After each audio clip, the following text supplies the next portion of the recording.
Is it that your community, your circle is trash and they feed off of that because they feed off of lowering your self-esteem and your worth because it brings them more worth? This week on Adjusting, we are kicking off the 12-week series about cognitive distortions with my personal favorite, all or nothing thinking. We're calling out your brain's most dramatic performance yet. Ever convince yourself that you're a complete failure because of one typo? Or you've convinced yourself that you're definitely getting fired because your boss seems very quiet? Yeah, that's all or nothing thinking. And it's got your brain working overtime. So today we are exposing this sneaky thought pattern and rewiring our caveman's brain's way of thinking. And I'll share 5 game-changing tools to help you flip the script. Because let's face it, you can live between perfection and disaster. That is where the magic happens. So grab your emotional support blanket, your journal, your pens, your matcha, and let's dive in. Welcome to Adjusting.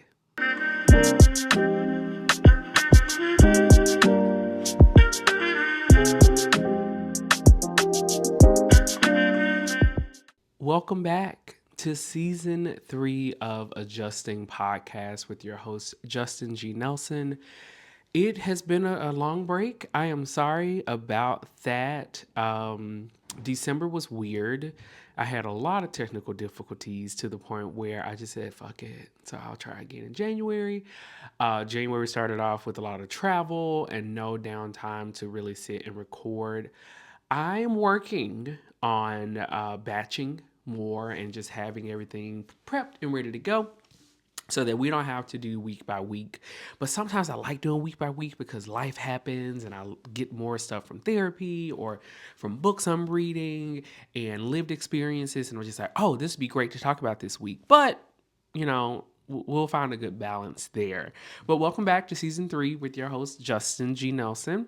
If you're new here, hi. Thank you for wanting to do the work to make the adjustments in your life so that you can live the life you deserve. Okay? Because we're not coming into this space or this era. I don't want to say year because I don't know when you're listening to this, but coming to this season of your life not ready to level up. A lot of people are living as an old version of themselves and we're not doing that anymore. We're adjusting, we're making changes and we're doing better. All right. So, before we get too far in the episode, a little changes, for this season. I am editing the episodes. TJ is off doing his musical theater things and he is booked and busy. Okay. So, I am taking on the editing role and I am proud to launch my company, Pacific Cup Studios, that houses all of my brands and projects. So if you saw the logo at the beginning of the video, that is Pacific Cup Studio. It is my company. So I'm trying to, be more business minded with my content. So you can follow that page and get everything you need to know. I will do better with my adjusting affirmations. I have moved adjusted perspectives underneath Pacific Cup Studio on Substack, so you'll get everything there. Someone made a comment that my intros are too long, so that's it. Okay, anything else you want to know, DM me, leave a comment. But before we get into this topic, this 12-week series that I am working on about cognitive distortions, we're going to ground ourselves. Okay, so I'm inviting you to take a sacred breath. I don't know if you've been doing your breathing exercises during this long time apart, but today we're getting back to it. Okay, so if you're driving, please focus on the road. Okay, I've watched too many horror and thriller films to know what happens. So focus. If you are home or you have a second to just get grounded for this episode, I invite you to do so now. So I ask that you relax your feet, ground your feet, sit up tall, or just pause washing dishes, and just feel your toes getting grounded in the floor. Relax your ankles, relax your shins, relax your knees, relax your thighs and your hips, relax your stomach, relax your chest, relax your shoulders, relax your neck, relax your ears, your chin, your cheeks, your nose, your eyebrows. Close your eyes, relax your forehead. And we're going to breathe in for 4, hold for 7, and release for 8. All right, so let's begin. Breathe in, 2, 3, 4. Hold it, 1, 2, 3, 4, 5, 6, 7. Out, 1, 2, 3, 4, 5, 6, 7, 8. Let it all out. Just let it all out. Okay, next breath, we're just going to do a simple inhale and exhale, and we're going to dive into this episode. You ready? Breathe in and out. Oh, great. Okay, great. So this season of adjusting is all about cognitive distortions. Well, the first 12 episodes, like I said, there are so many, but I'm only going to talk about 12. And these 12 were introduced to me in therapy. And I was just like, oh, there's a word for this. There's a word for everything. And that's what I love about living. You know, you learn words and you're able to put it in a container. Remember the container episode we talked about? And you can compartmentalize things and know, oh, okay, this is what's happening. These are the tools I'm building up to deal with this thing. So, cognitive distortion is basically a fancy way of saying the lies your brain is telling you. The brain is powerful.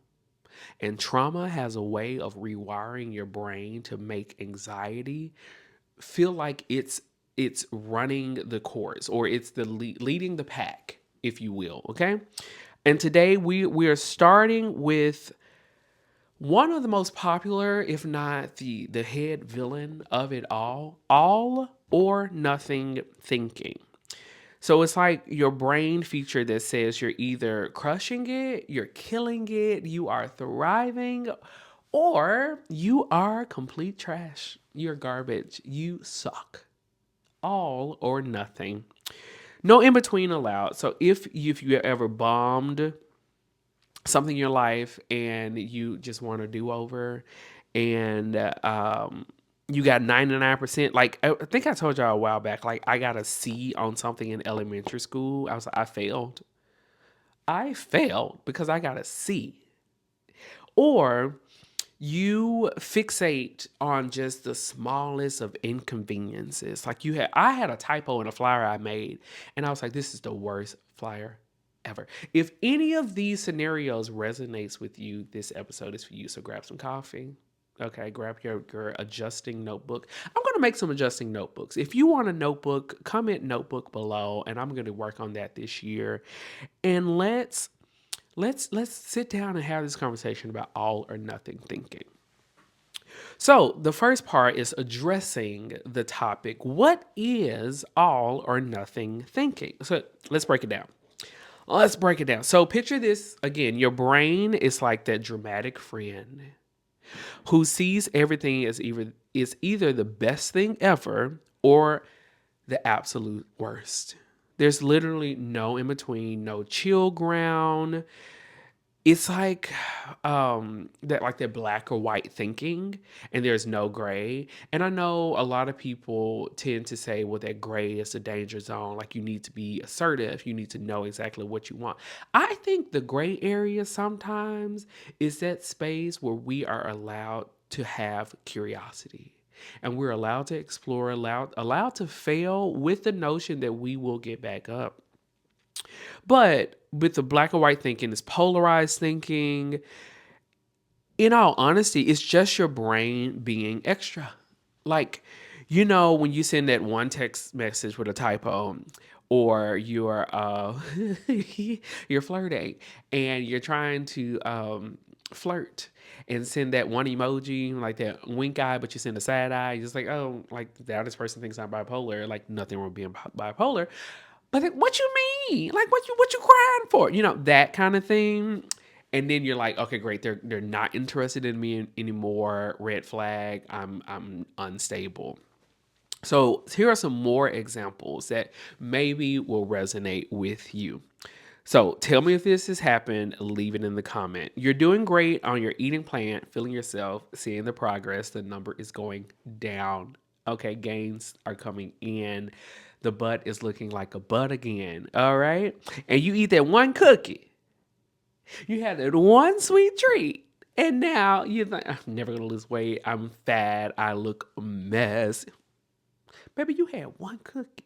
See, if your trainer or whatever app you're using didn't factor in a cheat meal or a sweet treat, it's your fault. Okay? Don't blame it on that cookie. Insomnia, crumble, unsponsored, has nothing to do with that. Or how about when you're giving a presentation at work and everything's going smooth. The slides are sliding, okay? The graphics are bam, bam, the facts. You're giving side notes, you're giving all these things, and you pronounce one word wrong, and now you feel like everybody think you stupid. It happens. It happens. Where's the grace? Okay. Where's the gray area? Like it's just it's fine. Or okay, one more thing. You and your partner have one argument about whose turn it is to do the laundry or take out the trash. And your brain immediately jumps to this relationship is doomed. We are completely incompatible. And I should get back on the apps. Y'all, you know what? Like, okay, gender roles, gender rules, gender norms. That's like a little cliche at this point. Just take out the trash, okay? Because there are some couples, the woman don't like to cook, but they like to wash dishes, and the man loves cooking but hate washing. Like you find a balance as you communicate and grow. So for my creatives, we can relate to this. You've posted one piece of art and it didn't get engagement, and you're like, well, I'm never going to be successful. I'm never going to make it as a content creator. I'm never going to be seen and have that viral moment because people think that I am not good enough. Or you write for 3 hours and you post on Substack, you post on LinkedIn, you post wherever you post, and it gets no engagement. And now you're like, oh, people don't take me serious. People aren't, ready for my work. And I'm just like, they are, but like, as a creative, there's a consistency element that goes into the art of growing. And yeah, it takes time. It takes time, but I get it. I get it. You want immediate gratification, and it's like that dopamine thing that we talk about sometimes. But I think we just have to rewire the brain from that. And then for people who are dating, I'm trying to get back into dating in this season, y'all. So you're gonna hear some dating stuff in here.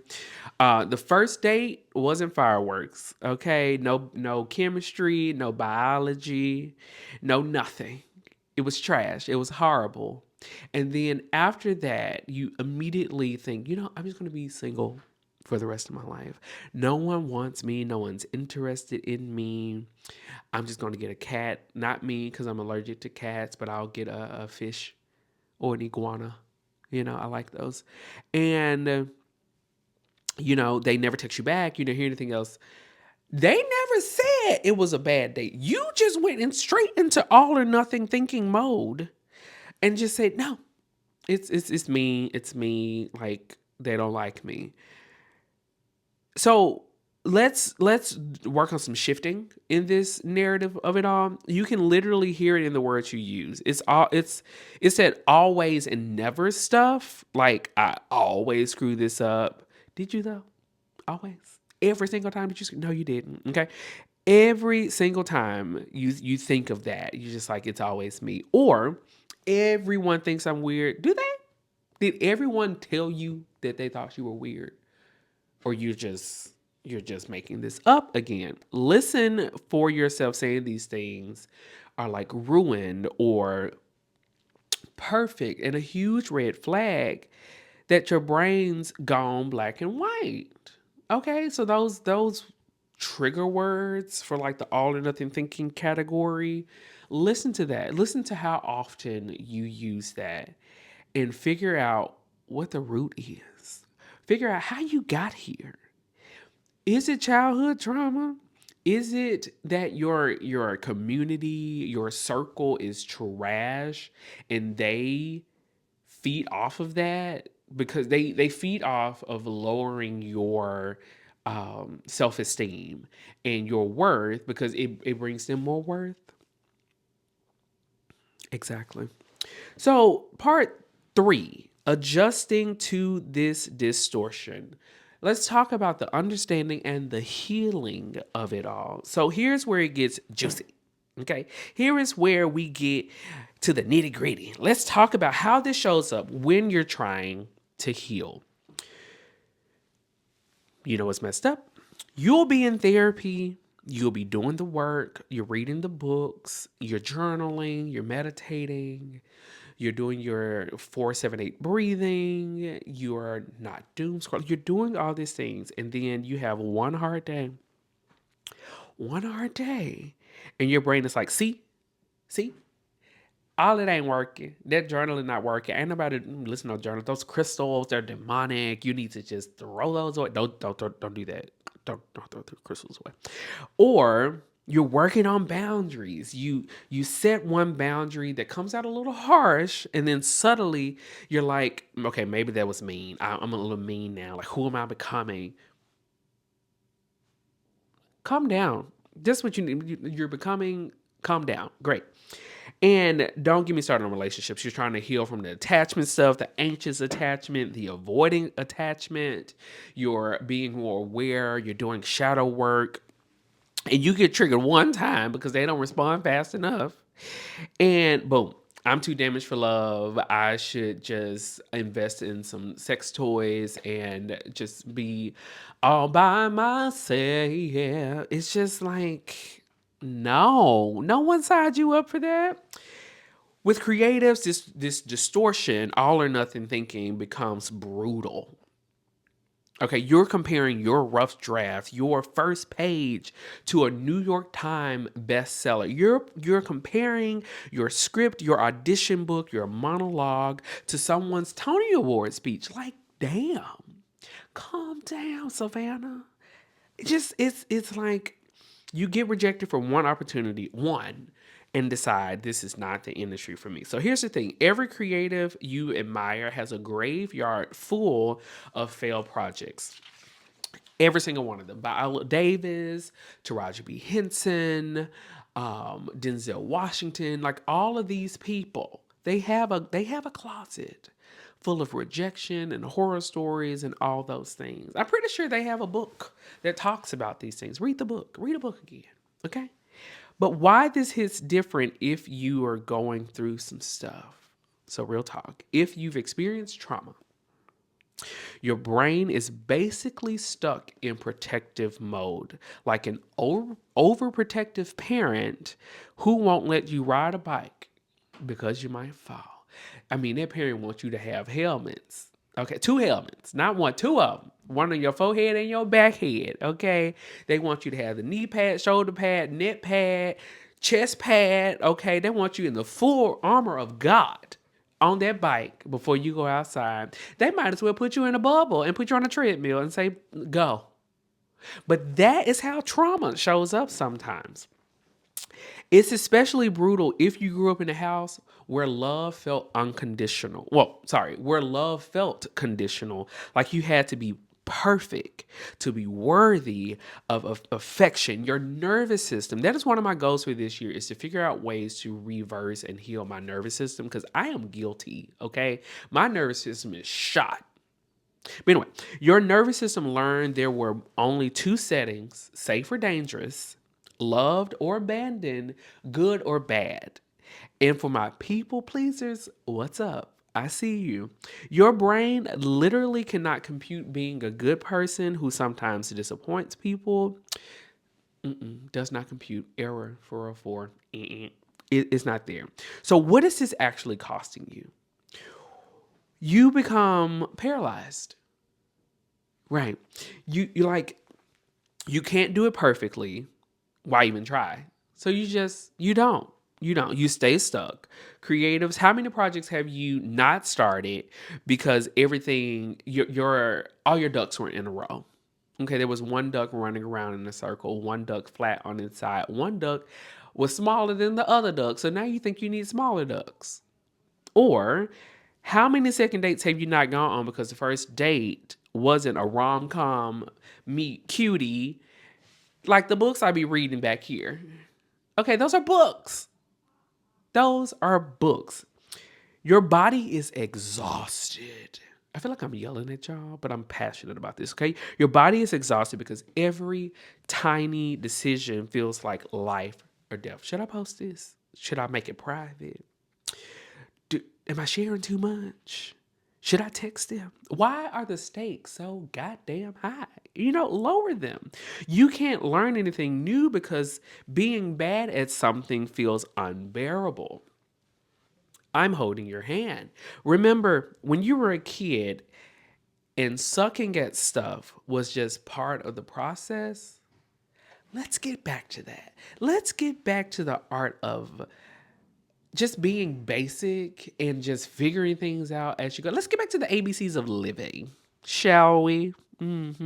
Because you didn't know how to do a full equation before you knew how to identify what a number was. So give yourself some grace. Jeez.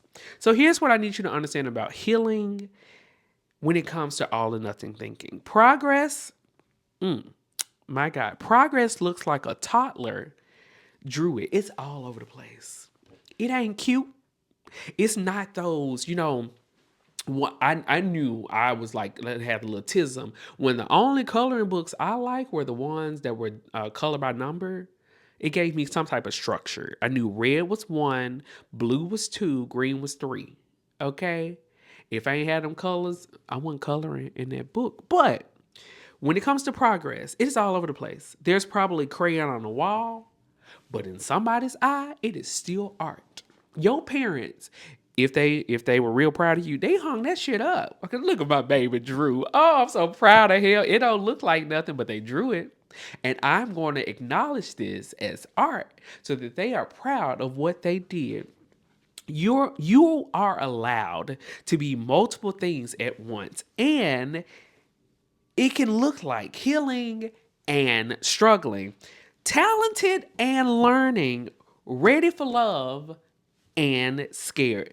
The gray area isn't the scary void. It's literally where all of life happens. It's where the magic happens. It's where curiosity is birthed. It's that perfectionism you're carrying. Throw it away. Throw it away. It is weighing you down. That's fear just wearing a power suit. It's fear that went to business school. Okay? F perfectionism. So we're going to apply these methods. All right, moving on to section 4. Serving your future self. We're still building this structure of the whole you pyramid, even in season 3. So let's talk about shifting this pattern to actually serve the future you. The thing about your future self is they need you to start practicing now. Like I get up. My best friend Ebony said to me a couple of days ago. She was like, "Something's different about you. Like this year, you have been on it. Like you're posting consistently. You're always working on something, but you're always taking breaks. Like you're resting more. You went to these conferences. You're setting more boundaries. What's going on?" I said, "Baby, I'm 36." I am 36 and I've realized there are a lot of goals that I haven't hit yet because I got too complacent and too wrapped up in that coat of perfectionism. And at some point, I needed to let that shit go. There are so many people, this is going to get dark. So many people I have lost in like the first 24 days of this year. Not necessarily to death, but rest in peace to my 3 friends that I did lose, but also just as a friend. Like we need to grieve these friendships, but also thank you, bye, because you really weren't serving me anything but a waste of time. Okay. And while I don't regret what we built, it wasn't serving my future self. Okay. So anyway, back to this. You need to start practicing now. Practicing nuance now. Like future you is begging current you to stop this all or nothing thinking nonsense because it's keeping you stuck in patterns that aren't serving your dreams. So let's flip it. Here are a few methods. You can take one and make it homework for the rest of this season of your life, whatever you want to do. But method one is the 80-20 future rule. So here's what future you needs to know. 80% effort consistently beats 100% effort. Okay? So if you are showing up 80% of the time, you are doing better than most people in America. When you're creating something, ask, would future me rather have 10 imperfect finished pieces or one perfect piece I never complete? In dating, would future me rather go on 5 pretty good dates to find connection or wait for one perfect person to magically appear? Start training your brain that either that B plus or that C minus I got at elementary school work that exists is better than A plus work that doesn't. Your future creative self needs a portfolio, not perfection. Your future partner self needs practice being vulnerable, not a perfect track record. Number two, the growth timeline. So picture yourself in 5 years, 2 years, 5 months to end of this year, whatever. Seriously, close your eyes and see them. Now ask, what would that version of me tell current me about this failure? Future you is like, girl, I don't even remember that typo, but I do remember that project that led to the next opportunity. Create a literal timeline where you are now and where you'll be in a year, 5 years. Okay, plot your failures on it. Watch how tiny they become. That rejection letter, child, it led you to something better. Perfect. Okay. So, method three, the experiment mindset. Start treating everything as data for future you, not pass or fail tests. This date was awkward. That becomes great. I learned something I need to work on. Okay. I suck at small talk. But if I have, like, a few questions that I like to ask to get to know someone, that'll be better for the next date. Boom. This creative piece flopped. That becomes okay, interesting. Now I know my audience doesn't resonate with this style as a content creator. Okay, maybe they like me in the video. Maybe they don't want to see my face. Maybe I should post this on Sundays. Adjust, pivot to the things. Yeah. So start a experiment journal. Today I tried X. Here's what happened. Here's what I learned for next time. Bada boom, bada bing. Number four, the compound effect flip. Your brain thinks one mistake ruins everything, but flip it. One small good thing compounds too. Future you isn't built on perfect days. They're built on 1% improvements. Write one imperfect sentence daily. Future you has a book. Ooh, see, that's the thing. We try to having a moment. We try to treat our rough drafts as a finished product. Stay with me. But sometimes we need the rough drafts to see where our heart is going, where our mind is going. It's kind of like a brain dump. But once we get the rough draft, there's always the editing phase. But some of y'all are skipping the editing phase trying to go to publish. No. We're going to slow down. We're going to slow down with this compound effect flip, okay? When it comes to, post one imperfect piece of art weekly. Future you has an engaged audience. It might be a little clickbaity, okay? Some people just like, are they doing this on purpose? No, I'm doing this to heal. Shit. Either you going to support me or not. Ask yourself, what would happen if I did this imperfectly but consistently for a year? And the last one is the future self letter once a week. This is kind of artist way ish artist way ish. Sorry. I didn't complete it because I get overstimulated having to write 3 pages a day. I think that's a lot. But write a letter from your future self to your current you. Have your future self say these things.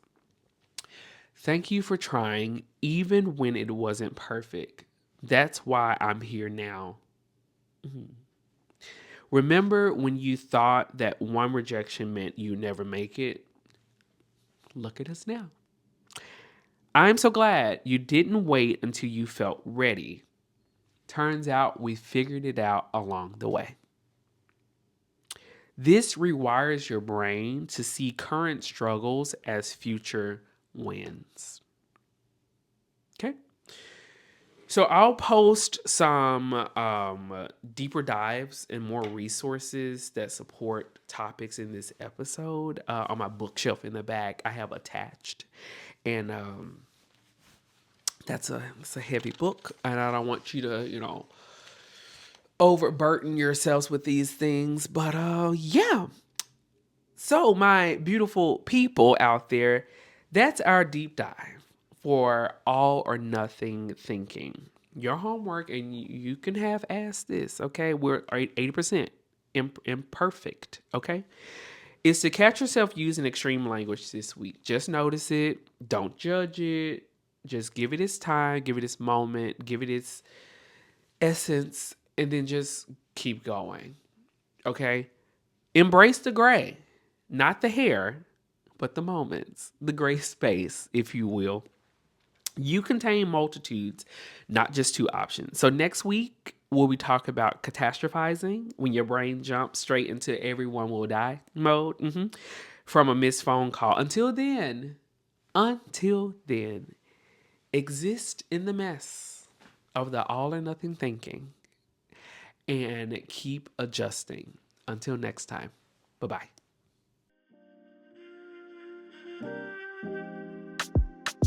Thanks for tuning in to this week's episode. I hope you take something away to help you make the adjustments you need. Before you go, please take a quick second to share this with someone you care about. And if you can, please leave a 5-star rating and review on whatever platform you're listening to this on. For more information about adjusting or to inquire about being a guest, head over to adjustingpod.com. Until next time.